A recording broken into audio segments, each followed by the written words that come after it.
Hey there, A's Day fans. Welcome to this Tuesday edition of our show. Once again, I'm your host, Joe Grado. I want to thank each and every one of you for spending part of your day listening to my thoughts on athletics baseball. We've got quite a bit to cover today, as we will first recap what went down over the weekend as the A's got beat up pretty badly by the Brewers, losing 2 out of 3. We'll recap what went down in that series.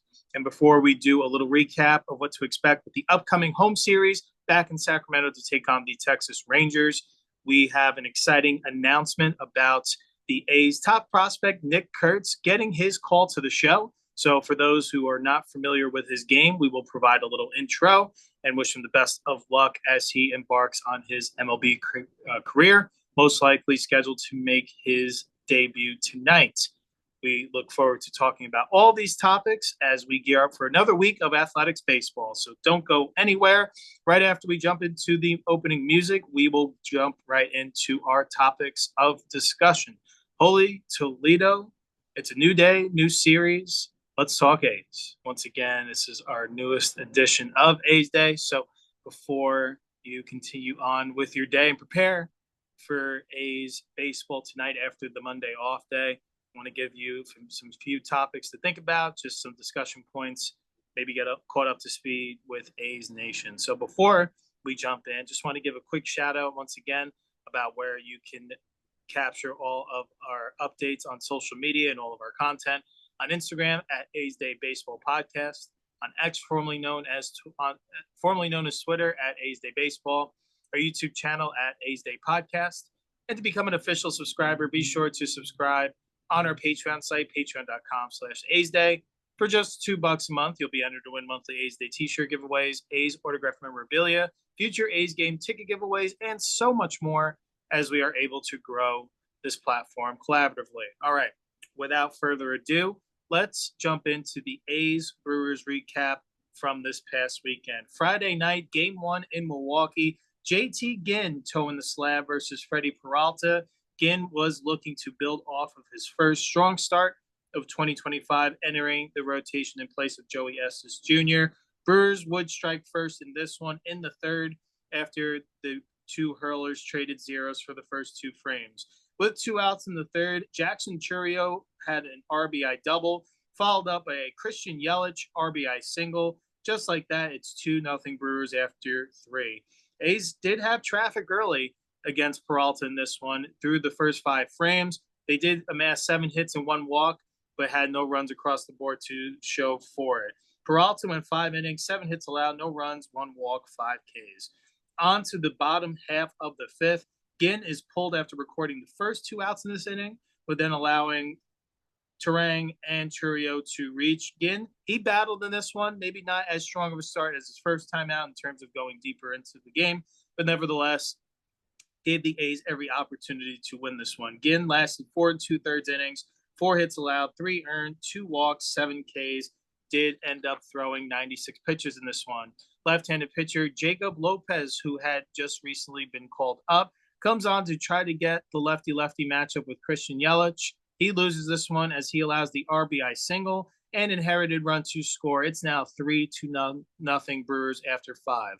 Finally, the A's would get on the board in the 6th as Gio Urshela grounded into a fielder's choice, allowing J.J. Bleday to score to cut it to 3-1. A couple of errors in the 7th by the A's, a problem that has plagued this team early on. Leads to 2 unearned runs. One was on the Jacob Lopez error, and the other was on the Butler throw, allowing the runner to advance 90 feet. Those 2 runs would come across, making it 5-1 after 7. A's would try their best to start a 9th inning rally of their own. After a Max Muncy and Lawrence Butler walk, Brent Rooker added an RBI double, followed up by a Tyler Soderstrom sacrifice fly. It's now 5-3 Brewers, but ultimately it would be too little too late as Shea Langoliers grounds out for the final out. A's lose this one 5-3. So in this one, it seemed like there were a lot of early opportunities in this one. Like I had mentioned a little at the top of this recap, the A's, they had 8 base runners in those first 5 innings. They just couldn't do anything with them. So 7 hits and a walk, definitely some good offensive production early against a tough starter, but they just couldn't come through runners in scoring position or couldn't have any of that 2-out rally magic that they've been showing at the plate. But, it's not going to be perfect every night. And, hats off to Peralta for making the big pitches when he needed to, dancing into and out of trouble. Just very unfortunate the A's couldn't even scratch one or two maybe early to make that late game rally a little bit more meaningful. But it could have been a little bit more meaningful if the A's maybe took care of the baseball a little bit better in that 7th inning. Just those 2 defensive miscues directly correlated to 2 unearned runs crossing the plate. And, it's obviously something where these guys are trying to make a play, trying to make the right play, but unfortunately didn't go their way.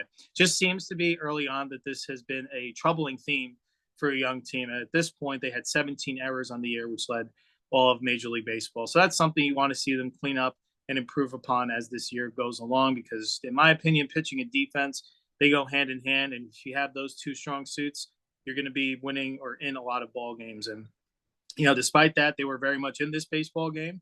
You take those 2 runs out, it's 3-3. And I know everything is different and has a different cause and reaction.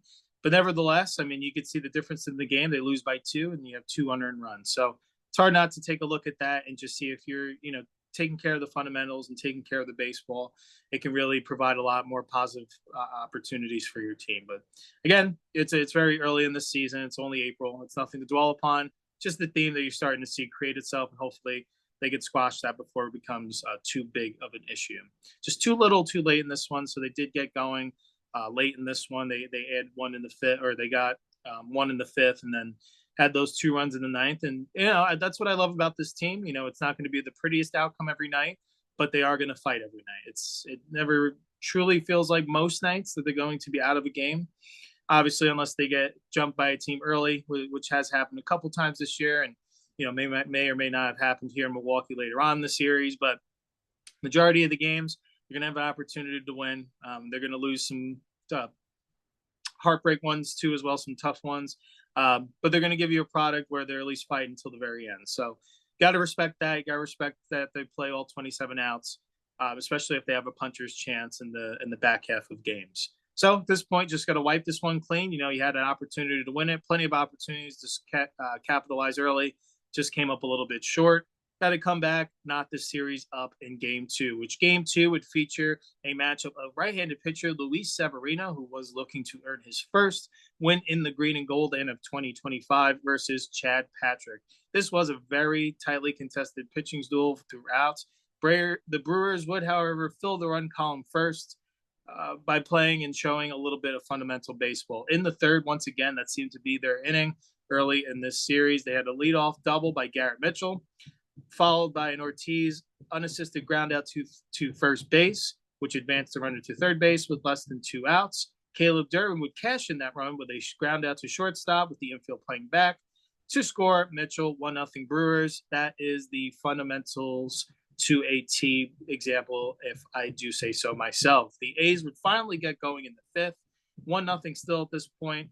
J.J. Bleday would lead off with a single, followed by a Jacob Wilson single, and Miguel Andujar would break through with an RBI double to tie this one through 5. In the 6th, the A's would break the tie. More clutch hitting as a Brent Rooker go-ahead solo home run to dead center field, 398 feet off the bat. His 6th of 2025 to make it 2-1. Chad Patrick for the Brewers, he was really good in this one. Such a strong performance, finishing the 6th. After allowing that Rooker home run, he went on to strike out the next 2 batters and inducing the 3rd out of the inning on a fly ball to right. Patrick, he went 6 innings in this one, 7 hits allowed, 2 runs, no walks, 7 Ks. Very strong indeed. Luis Severino truly was the story of this one, dealing with an ace, and he created a direct path to victory from Sevy to Miller. Sevy went 8 innings in this one, something you don't really see these days that often. 3 hits allowed, 1 run, no walks, only a K, but he lasted so deep into this one, 92 pitches. He was nasty and effective, inducing a lot of weak contact. Langoliers mashed a 423-foot tape measure home run in the 9th for the all-important insurance run.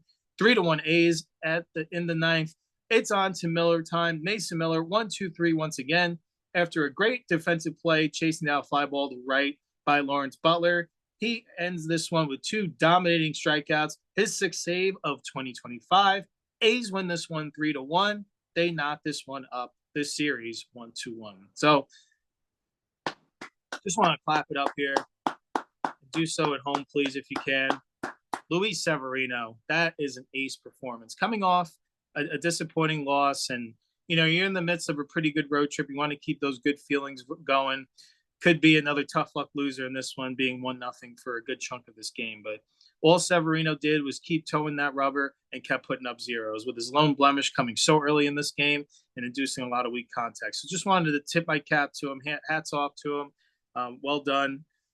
Shout out Luis Severino. I thought that was an amazing performance, and it's a retro performance, right? I mean, he only had the one strikeout in 8 innings, but like I said, he induced a lot of weak contact, and he kept getting outs and putting up zeros. That's all you can ask for. And I thought he really kept a pretty good lineup that's been humming at bay. And he gave the A's every opportunity to do just enough offensively to win this one.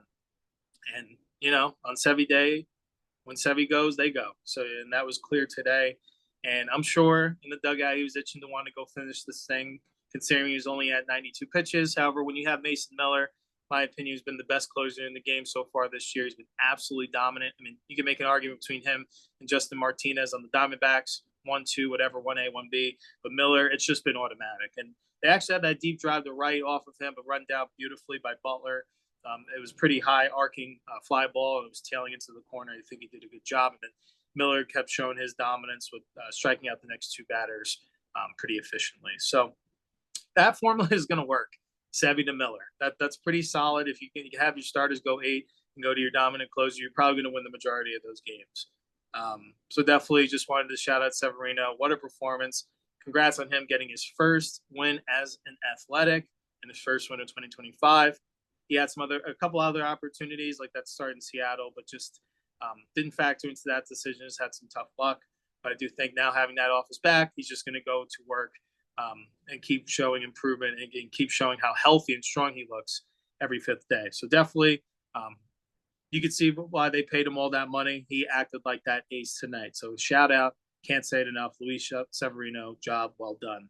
So the power of Rooker and Langoliers to this one, hit absolute blasts to the biggest part of the field. And Rooker coming through, getting the go-ahead home run after Andujar tied it 1-1 in the 5th, and then Langoliers with the all-important insurance run in the 9th with an absolute, no doubt, blast. I believe that was his 5th of the year. So I do think we may be in the midst of seeing that Shea Langoliers breakout that I was alluding to in his player profile and other discussions leading up to the 2025 season. So, yeah, Miller's been automatic. 7 innings pitched, 14 Ks, 6 for 6 in saves. They tied this one up. So definitely a good bounce back for the green and gold. Would love to see if that would transition to Game 3 to see if they can go ahead and win another road series after sweeping the White Sox, see if they can get 2 out of 3 and really head home with some good feelings. Well, this pitching matchup, you had Jeffrey Springs going up against Logan Henderson, who was making his MLB debut for the Brewers. And, well, unfortunately, we won't talk about this one for too long. It was really over before it started. The errors fest continued. 2 throwing E's on Langoliers, on base runners by the Brewers. A run also scored on a balk. After the first inning, the Brewers had 4 runs, 2 hits on 2 errors. After 1, it's 4-0 Brewers. And the Brewers, they just went to work and unfortunately put this one away early. RBI double by Churio in the 2nd made it 5-0. Followed up the next inning in the 3rd by a Rhys Hoskins solo home run. It's now 6-0. Shortly after, Jeffrey Springs would exit this one with hamstring tightness. He would just last 2 in the 3rd innings, 5 hits allowed, 6 runs, 4 earned, 4 walks, 3 strikeouts. On to Mitch Spence to come and try to eat up some innings. So he did eat up 2 2/3 in this one. Brewers would get 2 more off of him in the 4th. It's now 8-0. The A's would thankfully, mercifully, get on the board for their lone run of the day. A solo home run by Seth Brown, his first of 2025. It's now 8-1. Brewers would go on to add 1 more in the 6th and 5 off of Murdoch in the 7th. Not a pretty one. A's lose a bloodbath, 14-1, and 2 out of 3 in the series. So A's, unfortunately, you kind of saw some bad body language early in this one. They kind of looked deflated after the 3rd inning. Yeah, I get it. It's a 6-0 game, and you continue to, kick the ball around a little bit, throw the ball around. But that's definitely not a look that you want to display for your teammates, because you want to pick each other up. You want to keep working with that confidence. And you can see when this team really gets going, they really have positive momentum off of each other. But, during this game, unfortunately, it just kind of showed it looked more like an individual effort, especially, once you get 6-0, 8-0, now guys are, worried about, I think, filling up their individual stat book. And I'm not, pointing out anyone in particular. This was just a deflating overall, a poor team effort. And, each guy in that room will say that themselves. And these kind of games happen. And it's nothing to blow out of proportion. It's just, you had a lot of good feelings going into this one. Like I mentioned, it was a pretty good road trip. You go 3-0 in Chicago, sweeping the White Sox. You lose a tough one Friday night in Milwaukee, and then you bounce back Saturday with the team performance, and then Sunday have an opportunity to get it going, win another series, win a road series. I know Milwaukee's a good team. There's a reason they're the reigning NL Central champions and continue to have a consistent product. They play baseball the right way. They have a great, gritty manager. We get it. But, showing up Sunday with a little bit more gusto, tough result for the green and gold on Easter. And I think they'll rest on their laurels, knowing that they get to go home, kind of recoup on that off day. And, now, AL West ball begins. So you really got to lock in, especially with less division games that are available between each teams. Each one just has a little bit more heightened expectation and meaning, especially if this is a team that hopes to, hang around the postseason race through September. So, 4-2 road trip. This one was tough. Defense is an issue. They had 4 more errors in this one. So, again, like I said, after the conclusion of the Game 1 recap, Game 3, it seemed to get a little bit worse. They had 4 errors in this one. Definitely not something that you want to continue that trend. They have 21 errors in 22 games. That's not a good ratio. That's not something that you want to continue moving forward, and hopefully that's something they can clean up. And, maybe they'll shake it up around the infield a little bit. I don't know what it's going to look like, but something's got to change. There's got to be more point of emphasis to really take care of the baseball. It'll just make the effort on the A's trying to be victorious just a little bit easier if they keep the ball in front of them, take care of the baseball, and take care of those fundamentals. So, nevertheless, unfortunate, but it should be some good news. Springs had to exit early in this one due to a hamstring injury, but later reports showed that it seemed like it was just more of a cramp. That's why I said good news. You never want to see anyone get hurt. But, thankfully it wasn't anything worse, like a tear or anything like that. It does really line up that it seems like he's going to make his next start. So definitely some nervous time avoided there. Definitely dodged the bullet, and looking forward to seeing Springs bounce back. And obviously it's hard for him to really have to be able to set the tone, to have a strong performance when, 2 errors and a couple unearned really to start your day really sets that negative notion for the game, and really tough to try to fight that uphill battle. But I do think his next time out, he'll be in line for a bounce back performance. So before we hop on to Texas preview and discuss an exciting announcement with the A's top prospect being called up to the MLB level, we just want to give our 3 stars in this series and then wipe away this series in Milwaukee away. So 3 stars, first, third star, we decided would be Miguel Andujar. He was 4 for 8 in this series. He only played Friday, Saturday, but was very productive when he was in there. He had an RBI double, which tied the game during the Game 2 come from behind win. And he had a 3 for 4 performance on Friday night. So wanted to give him some love there. Brent Rooker was our second star. He was only 3 for 12. However, he did have a go-ahead solo home run in Game 2 to give the A's a 2-1 lead, which ended up being the game-winning hit. So definitely he deserves some love there. He added another RBI in that series. And our first star was ace number 40 on Sevy Day, Luis Severino, who, like we mentioned, he went 8 innings in this one and absolutely shoved. He only allowed 3 hits, didn't walk anybody, only had the 1K, but he handed the ball right to Mason Miller, which is the absolute best formula for the highest level rate of success for the A's to be successful in 2025. Wanted to shout out Luis Severino. What a dominant performance for him to earn his first win of 2025 and as an Athletic. Okay, and with that, this one's over and done with. Let's move on. But before we do, we want to shout out our partner, Visit Mesa, for all they were able to do to support us to cover the A's and other hotspots around Mesa during spring training time. We look forward to continuing to work with them. But till then, want to continue to shout out all the good that they are able to provide and the wonders of Mesa. So don't go anywhere.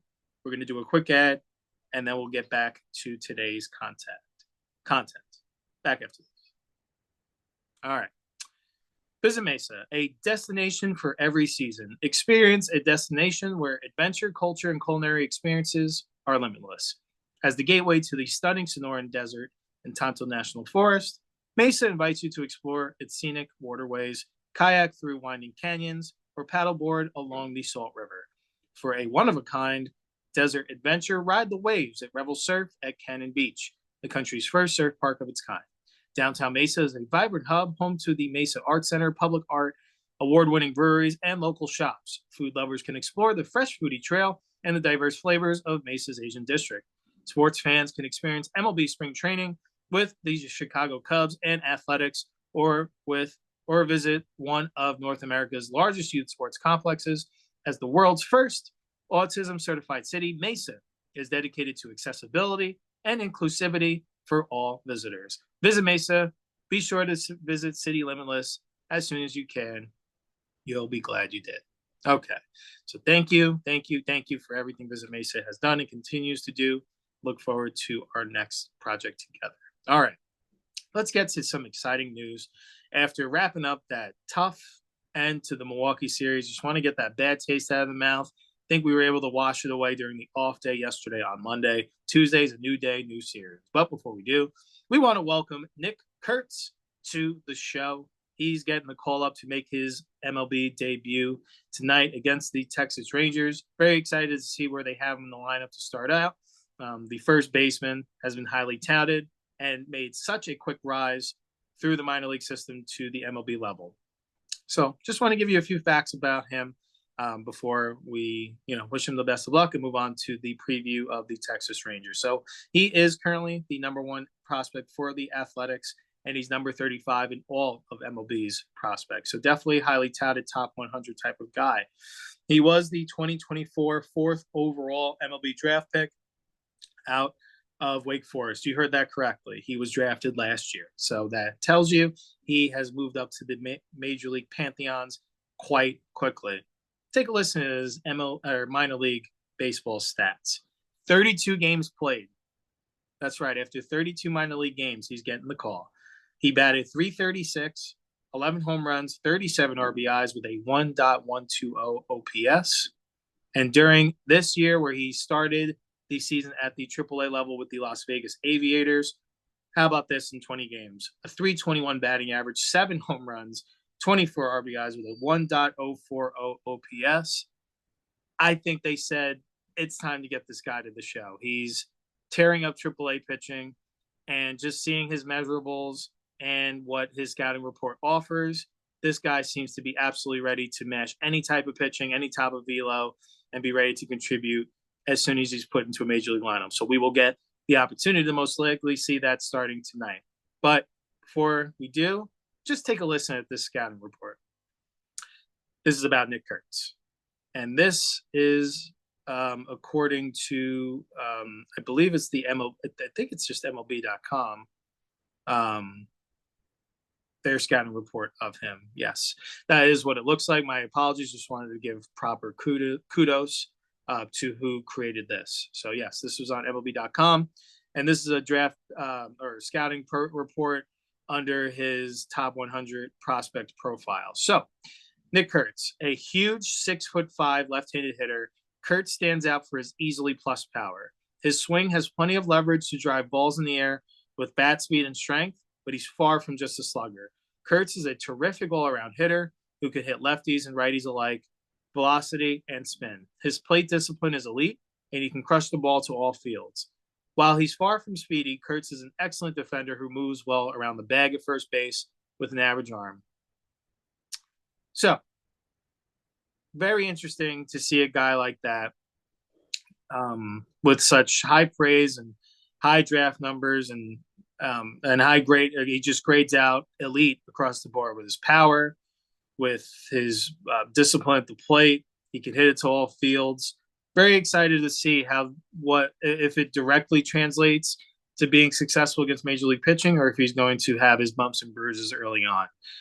He does seem like someone that's ready. Velocity isn't going to be a challenge. Spin isn't going to be a challenge. It's just going to be a matter of if those bright lights, if he tries to maybe do a little bit too much, maybe he starts getting out of his characteristic plan at the plate. But I don't envision that happening. especially I do think, my prediction here, if he's in the lineup tonight, I do believe he'll be in the seventh spot. I don't think you want to put this guy right in the middle of the order where if that is where he's going to be long term as your 4 or 5 hitter. But I just don't. I think just to give him an opportunity to get his feet wet, maybe get some better pitches to hit. Although guys are going to know this guy's really could make a difference from day one. So I'm sure they're going to attack him carefully because he can hit all pitches to all fields. I'm really excited to see what Kurtz can do. I mean, he had a pretty significant spring training, and he really put his stamp on that. So I do think it was just a matter of time before he was going to get that call to the show. But that's crazy. 32 games. Hats off to him. That's really cool that he was really that quickly ascending. But I think he's just dominated at each juncture, and he really showed, especially 7 home runs in 20 games. He's hitting for average to all fields, taking his walks, and he does really play some solid defense. Again, that defense. That's why I kept mentioning in those recaps. I wonder if they brought him up, maybe to shake things up a little bit. He is a first baseman by trade, and maybe may move some guys around so they can get some reps at first base.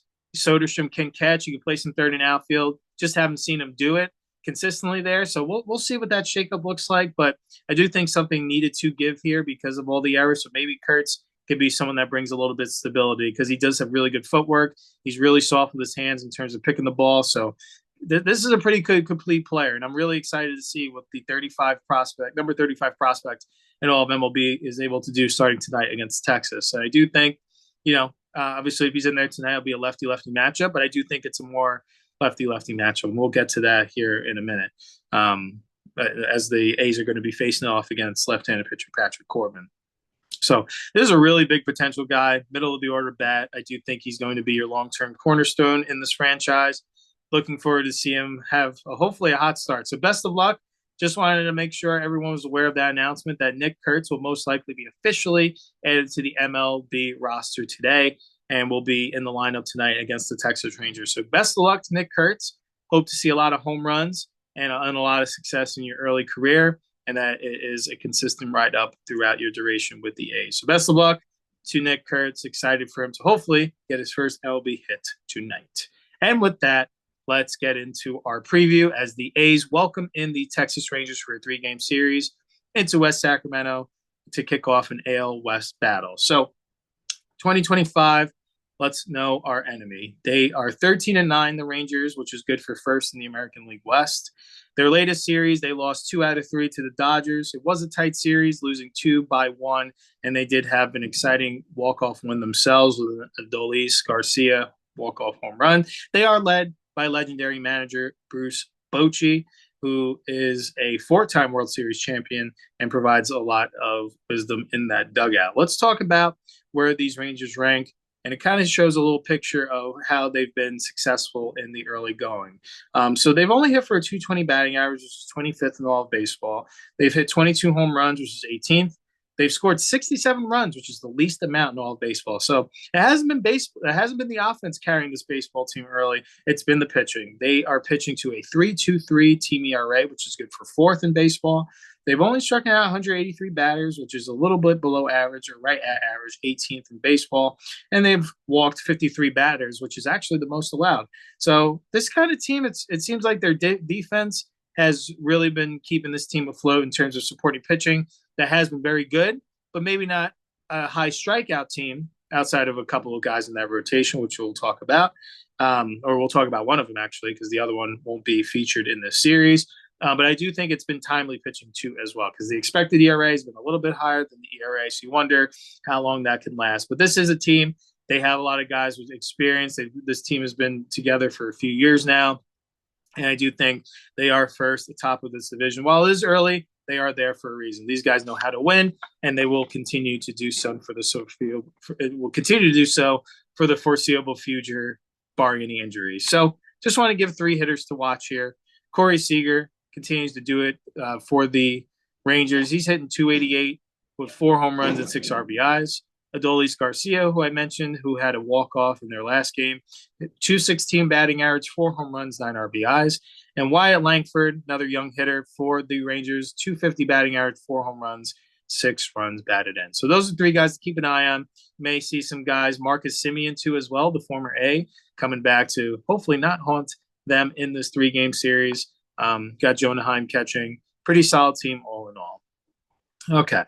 Pitching matchups and some start time. So tonight is game one of the series, and all three games will be starting at 7:05 first pitch.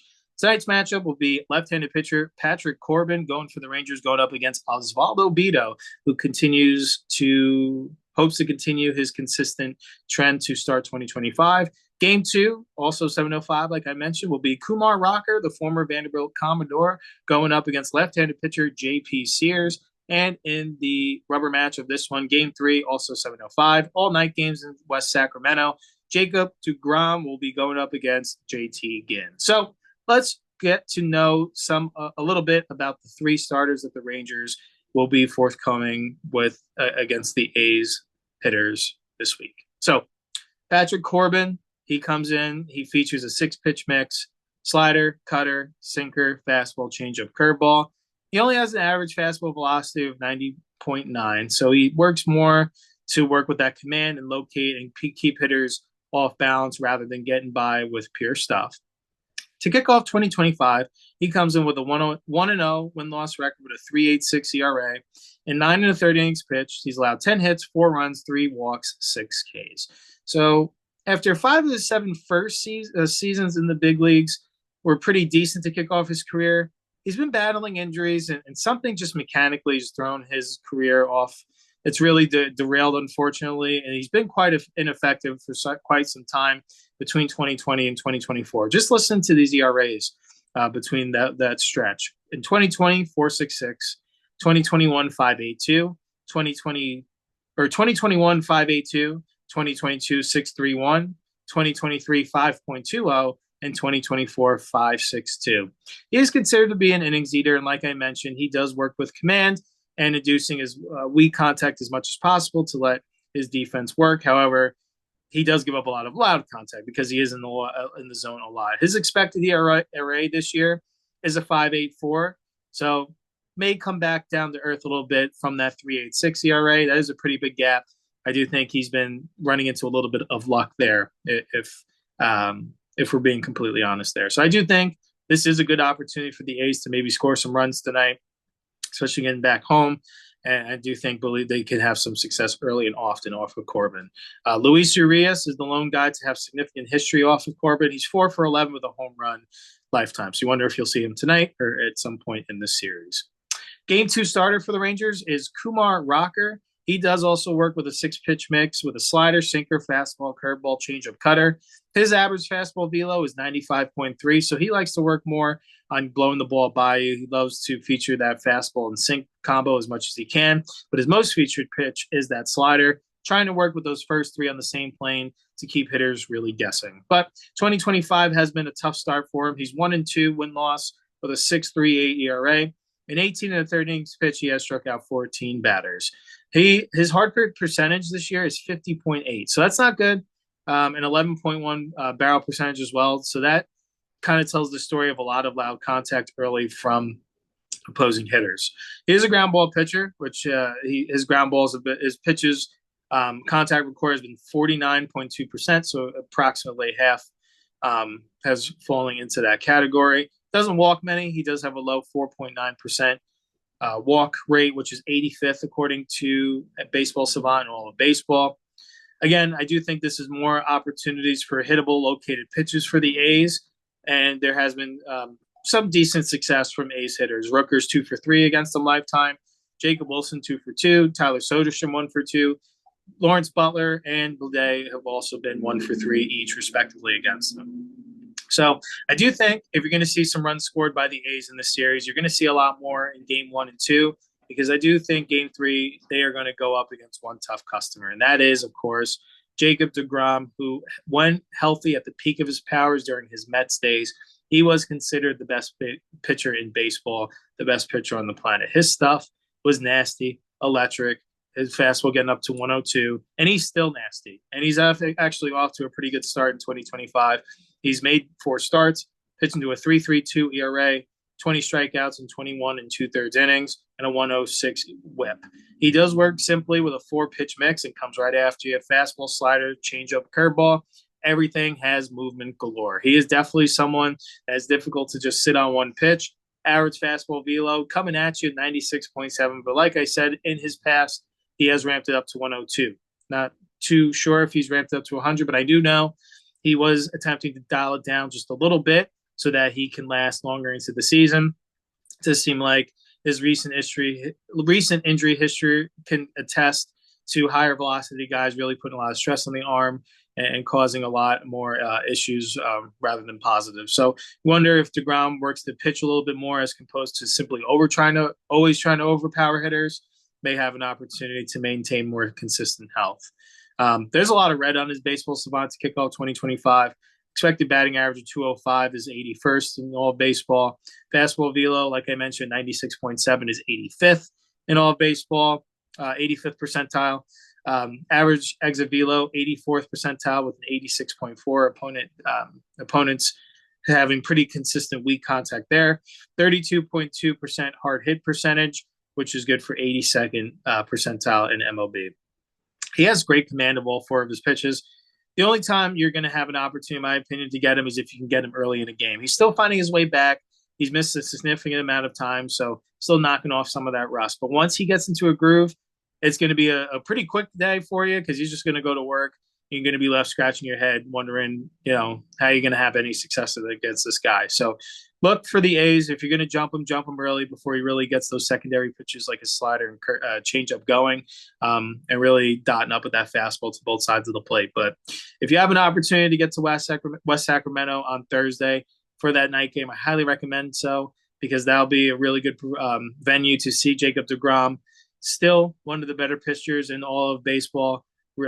Obviously at age 35, not what he once was, but I do think you are going to be in store to see a solid pitching performance. So they do have some good history in terms of the A's hitters against deGrom. Luis Urias is 2 for 6 lifetime with a home run. Seth Brown's 1 for 3 with a home run. And Langoliers went 2 for 3 in his lifetime with a home run and a double. So wonder if some of that success can continue Thursday night and see if the A's could pull out the series victory here. But before we get to those predictions, we are going to start with the home run prediction. So we were wrong again. We predicted Lawrence Butler would homer during the last series. Fortunately, that did not occur. So we've been kind of up and down with our predictions, but hopefully we're going to get it right. We're going to have a fun one because we do think he is going to have an epic blast to start off his MLB career. We are going to predict and ride this hype train of first baseman Nick Kurtz will have his first MLB home run at some point in this series to really kick things off and really see that light tower power that he displays. So best of luck again to Nick Kurtz. Really excited to see what he can do from night one on, but I do think he is going to get that home run at some point in this series. Series prediction, again, kind of went back and forth here. Do you really think that the Rangers are a good team? They know how to win. So was starting to lean towards them winning 2 out of 3 in this one, but kind of changed my tune once I saw the pitching matchups. I do think 2 of these pitching matchups do favor the A's. I do like Beto over Corbin, and I like Sears over Rocker. I do think deGrom's going to be a tough customer.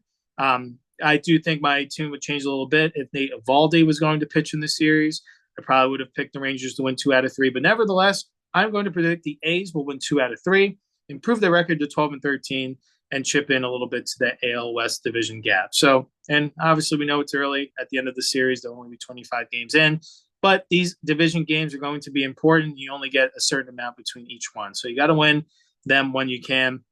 And they're going to be seeing the Rangers a lot over these next several days. They got 6 games, I think, over their next 8 or something like that against the Rangers. So excited. Really important for the A's to jump off to a positive start and protect your house. So they got to start winning some games at home. Got to start making West Sacramento feel like home. I know it is an adjustment. It's a really new environment compared to being in a major league park, being in a minor league park. But nevertheless, this is the nature of the reality. They need to bounce back after the way that Brewers series concluded. And I do think they have the pitching advantage in this one. So going to predict the A's will win 2 out of 3 against the Texas Rangers and really move in a positive direction in this one. So with that, that closes another edition of A's Day. That's enough. We've talked plenty, and we do believe you are all caught up to speed on everything's going on in A's Nation. So to recap, we talked about what went down in the A series versus the Brewers, upon which they lost 2 out of 3 in that series on the road. They did cap a 4-2 road trip by winning 3 out of 3 via the sweep against the Chicago White Sox. So definitely good to come home with a winning record. And we also talked about the A's making a big announcement yesterday that they are going to call up their number one prospect, the number 35 prospect in all of MLB, first baseman Nick Kurtz, to be in the A's lineup starting tonight as the A's start another series against the Texas Rangers, a home series in West Sacramento. We gave our preview, gave a couple of predictions as we predicted that Nick Kurtz would get his first MLB home run in this series and that the A's would take 2 out of 3 from the Texas Rangers. Once again, I'm your host, Joe Grado. Thank you for spending part of your Tuesday with us. And as a reminder to catch all of our content, be sure to check us out on our social media sites, on Instagram at A's Day Baseball Podcast, on X, formerly known as Twitter, at A's Day Baseball, and on our YouTube channel at A's Day Podcast. And to be an official subscriber, be sure to subscribe on our Patreon site, patreon.com/A's Day for just $2 a month. You'll be entered to win monthly A's Day t-shirt giveaways, A's autograph memorabilia, future A's ticket giveaways, and so much more as we grow this thing together. Thank you so much for spending part of your Tuesday with us. Have a good rest of your day. Enjoy first pitch starting tonight at 7:05. Let's get this thing back on track. Holy Toledo, we got more A's baseball tonight. Have a good rest of your day, everyone.